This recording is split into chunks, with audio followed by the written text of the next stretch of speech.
तो question number 21 क्या कह रहा है बेटा, ध्यान से देखिए। वो कह रहा है फॉर द सेल रिएक्शन निकल से nickel 2 positive, salt bridge Ag positive to Ag, calculate the equilibrium constant Kc, how much maximum work would be obtained by operation of this cell.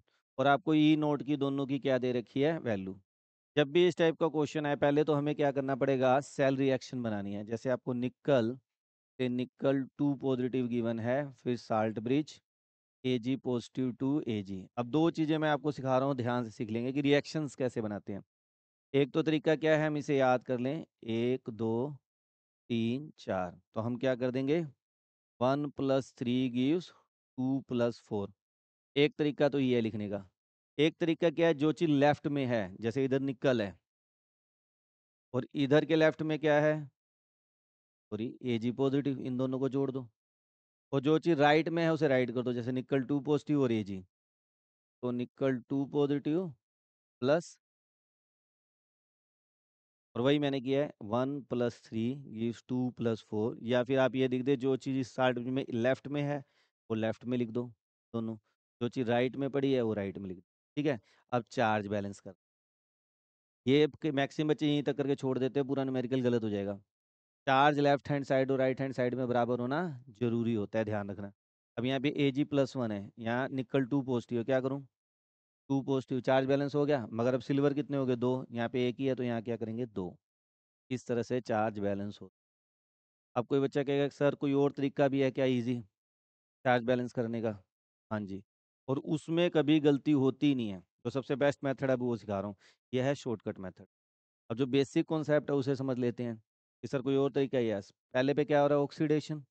निकल किस में कन्वर्ट हो रहा है, निकल 2 पॉजिटिव में, कितने इलेक्ट्रॉन देगा, तो ऑक्सीडेशन हाफ सेल। कई बार आ भी जाता है, ये साल्ट साल्ट में आपको सेल रिप्रेजेंटेशन दे देंगे, कहेंगे ऑक्सीडेशन हाफ सेल रिएक्शन लिखो, रिडक्शन हाफ सेल रिएक्शन लिखो, ओवरऑल सेल रिएक्शन लिखो। तो ऑक्सीडेशन जो लेफ्ट में लिखा है उसको ऑक्सीडेशन हाफ सेल लिख दो, और जो राइट में है वो रिडक्शन। अब राइट में क्या है, रिडक्शन। रिडक्शन किस में हो रहा है, Ag पॉजिटिव क्या कर रहा है, इलेक्ट्रॉन गेन कर रहा है, और किस में कन्वर्ट हो रहा है, Ag। अब जब हमें ओवरऑल रिएक्शन लिखनी होती है, तो आपको ध्यान होगा बेटा, जब भी हमें ओवरऑल रिएक्शन लिखनी होती है तो हम क्या करते हैं, इलेक्ट्रॉन बैलेंस होने चाहिए। यहाँ पे 2 है, यहाँ पे 1 है, तो इसको किससे मल्टीप्लाई करेंगे, 2 से। तो हमारी रिएक्शन क्या आ जाएगी, निकल +2 Ag पॉजिटिव गिव्स निकल 2 पॉजिटिव +2। ये आई है आपकी क्या आ गई, रिएक्शन आ गई। और यहाँ पे जितने इलेक्ट्रॉन कैंसिल होंगे वही हमेशा n की क्या होती है, वैल्यू होती है। इसलिए यहाँ पे n की वैल्यू क्या है, 2। तो इस न्यूमेरिकल में n की वैल्यू 2 पता चल गई मेरे को। ठीक है। अब करना क्या है, मैक्सिमम वर्क डन। तो पहले तो log Kc निकालना है, इक्विलिब्रियम कांस्टेंट। अब log Kc का फार्मूला क्या होता है, आपको याद करना पड़ेगा। log Kc क्या होता है, बोलिए, n E nought cell upon 0.0591। ये आपको मेमोराइज रखना है। log Kc क्या होता है, n E nought cell upon 0.0591। अब n की वैल्यू कितनी आपको दी है, 2। ई note cell, right minus left, right में कौन है, सिल्वर। तो अगर मुझे ई नोट सेल निकालना है बेटा, तो क्या होता है फार्मूला, ई नोट राइट माइनस ई नोट लेफ्ट। अब राइट में कौन पड़ा है, silver. 0.80 minus 0 point minus minus क्या हो जाएगा, प्लस 0.25। तो ये क्या हो जाएगा, 1.05 वोल्ट क्या आ जाएगा आपका, डाटा आ जाएगा। अब डाटा तो वैसे इसका -0.76 होता है, मगर अब जो न्यूमेरिकल में गिवन है, हो सकता है प्रिंटिंग मिस्टेक हो, मगर जो डाटा दिया हमने वो कर दिया, कोई बात नहीं। हमारा ये आ गया। ठीक है। अभी सेल की वैल्यू क्या होगी, अब एग्जाम में ये इस पे मत लग जाना कि ये क्या दिया वो क्या दिया है। वैसे यहाँ प्रिंटिंग मिस्टेक होगी मेरे हिसाब से, और कोई बात नहीं, आप यही ले लीजिए। तो ये हमारे पास डाटा आ गया। अब क्या करें, 0.0591। तो इसको सोल्व कर दोगे, लो केसी पहले क्या होता था, अब जो तुम्हें क्वेश्चन आएगा लो केसी निकालने को आएगा। वजह क्या है, पहले लोग टेबल, स्टूडेंट्स कोरोना काल से पहले क्या है, लोग टेबल मिलता था, तो केसी निकालने के ऊपर न्यूमेरिकल आते थे। अब जो न्यूमेरिकल आ रहे हैं रिसेंटली, जो 2-3 साल से हैं, अब लोग केसी है, क्योंकि आपको एंटी लोग तो मिलेगा नहीं।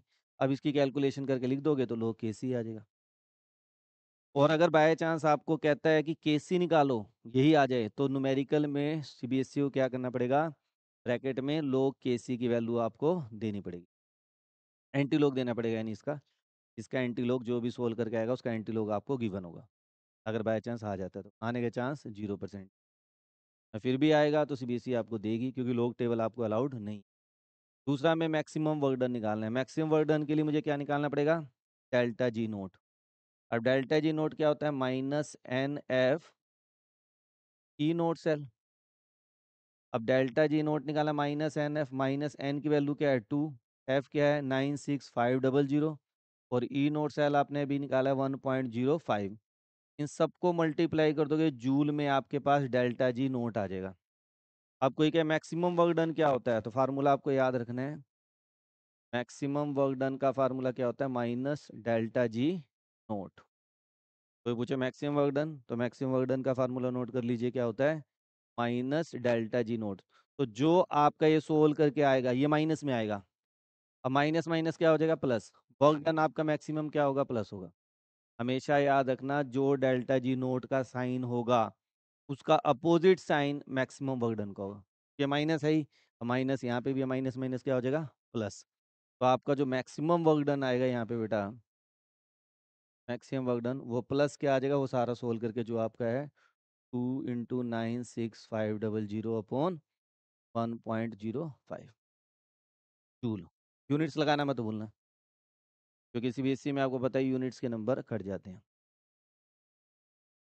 ये सारे प्रीवियस ईयर क्वेश्चन ही हम कर रहे हैं, कोई बच्चा इसमें ये ना सोचो ऐसे न्यूमेरिकल नहीं आएंगे वैसे न्यूमेरिकल नहीं आएंगे, ये आ चुके हैं।